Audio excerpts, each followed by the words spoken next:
7 de la mañana, 38 minutos. Restablecemos la conexión vía videoconferencia con la economista Silvana Vallejo, directora del Servicio Nacional de Contratación Pública, SERCOP.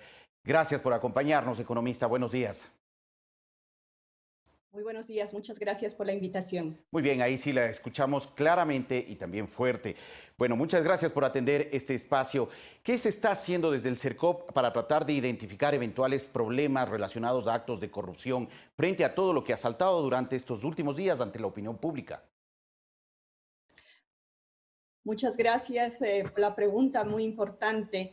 Pienso que incluso esta entrevista no hubiese sido posible si no hubiésemos regulado el tema de emergencia, que en años anteriores, en otras emergencias similares, ni siquiera conocíamos lo que se estaba realizando en adquisiciones y no sabíamos qué compraban las entidades, cuándo lo hacían, a qué precio, etcétera. Es esta ocasión que el gobierno pone en el escrutinio público a través de la regulación del SERCOP, unas regulaciones 104 y 105, en donde se ha obligado a las instituciones a que publiquen lo que están adquiriendo y lo que están contratando a través de la emergencia. Por primera vez en la historia podemos indicar con claridad qué es lo que se está haciendo y esto ha permitido que se haga un control recurrente. ¿A qué me refiero?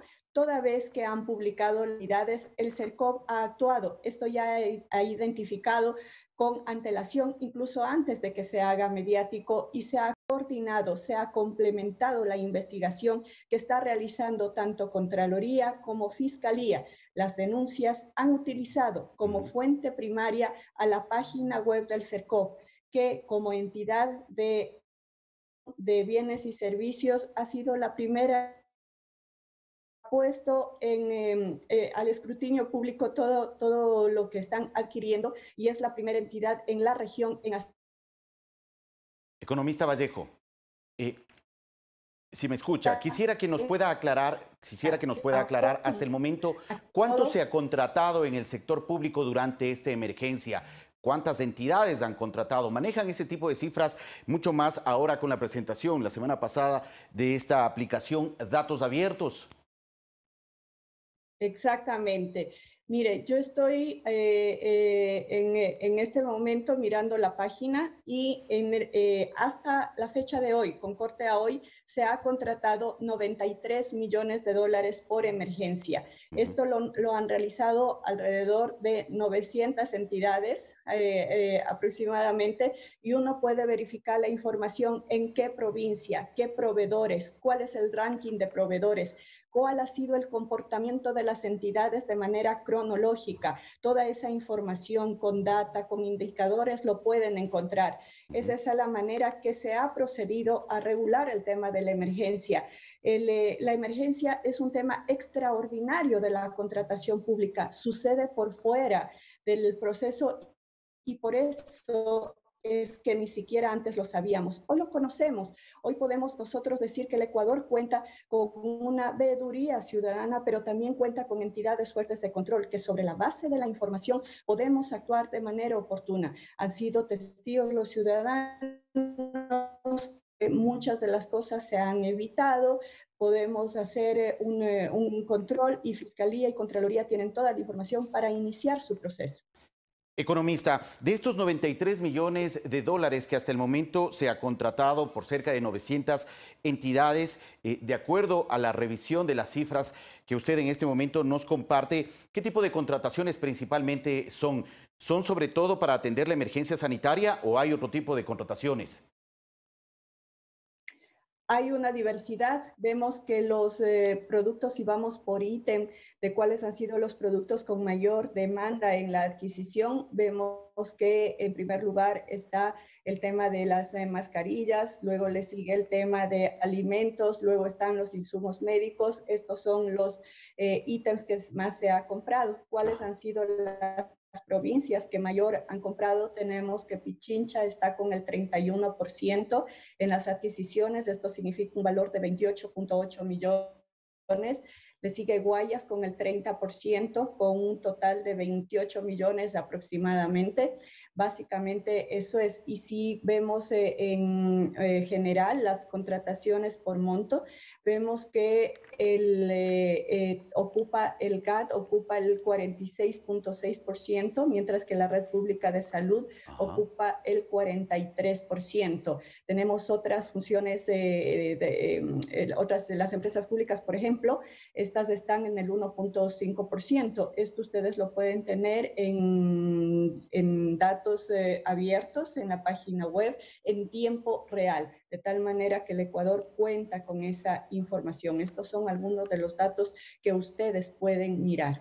De acuerdo, economista, ¿cómo se está aplicando también el decreto ejecutivo número 1003 que se expidió la semana anterior para optimizar la compra de medicamentos y donde se espera tener un ahorro cercano a los 500 millones de dólares por parte del Estado? Así es, muchas gracias por la pregunta. Toda vez que entra en vigor el decreto 1033, eso habilita a que se inicie un proyecto que lo hemos venido trabajando tanto con el sector público como con el sector privado. ¿En qué consiste esto? Esto significa que vamos a tener y tenemos los elementos técnicos y normativos para que se haga transparente y público el recorrido del medicamento. Ajá. ¿En qué consiste eso? Podemos indicar que esto ya se mirará desde el momento en que el médico está recetando en una receta estandarizada con código que se pueda subir a la Big Data, digamos, a la parte tecnológica. Y que le receta al paciente y el paciente en su cédula de identidad puede tener tanto la receta como la historia clínica. Esto lo estamos coordinando con el registro civil y que aproximadamente en mayo, junio empezamos a tener las primeras cédulas y que el paciente pueda ir a la farmacia pública y retirar su medicamento. Si no existe el medicamento o el tratamiento completo en la farmacia pública, también lo puede hacer en la farmacia privada, pero todo este recorrido lo vamos a conocer en línea en tiempo real. Un ejemplo de lo que estamos haciendo es la data abierta en época de emergencia, pero se lo puede hacer en gran escala. También esto implica que nosotros llevemos a cabo dos procesos. ¿Cuáles son estos dos procesos? A que se genere una licitación corporativa en donde nosotros vamos a escoger al proveedor logístico. ¿Por qué un proveedor logístico? Nosotros hemos mostrado que somos malos administrando las bodegas. Necesitamos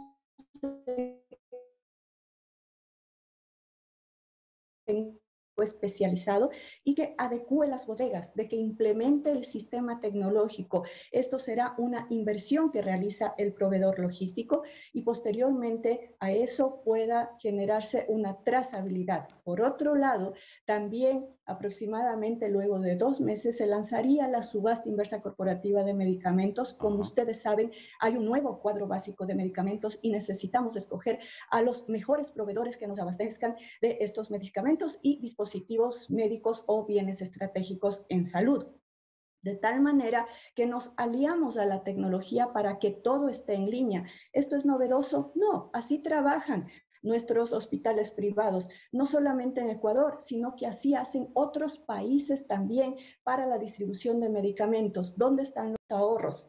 Disminuir a casi cero la caducidad de medicamentos. Ajá. Segundo, en la subasta inversa de medicamentos vamos a tener también ahorros porque se genera una competencia de varios oferentes nacionales e internacionales. Y lo que es más importante, el gasto de bolsillo de nuestros pacientes, de quienes usamos el sistema de salud, se ve disminuido toda vez que tenemos el tratamiento completo. Es decir, no necesitamos comprar por fuera o no necesitamos estar realizando varias citas hasta que nos den los medicamentos. Este es un sistema innovativo, es un sistema transparente, eficiente. Toma su tiempo, sí, pero lo hemos venido trabajando y la idea es que durante lo que va de este año se pueda ir implementando. Es De un acuerdo. gran hito el que se está haciendo con este tema de trazabilidad y externalización de logística para la adquisición de los medicamentos. Muchas gracias, economista, por la información.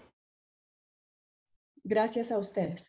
Agradecemos a la economista Silvana Vallejo, directora del Servicio Nacional de Contratación Pública, SERCOP, por explicarnos los procedimientos para la adquisición de bienes y servicios, sobre todo durante esta época de emergencia sanitaria. 7 de la mañana, 48 minutos. Vamos a una nueva pausa. Regresamos en breve con más.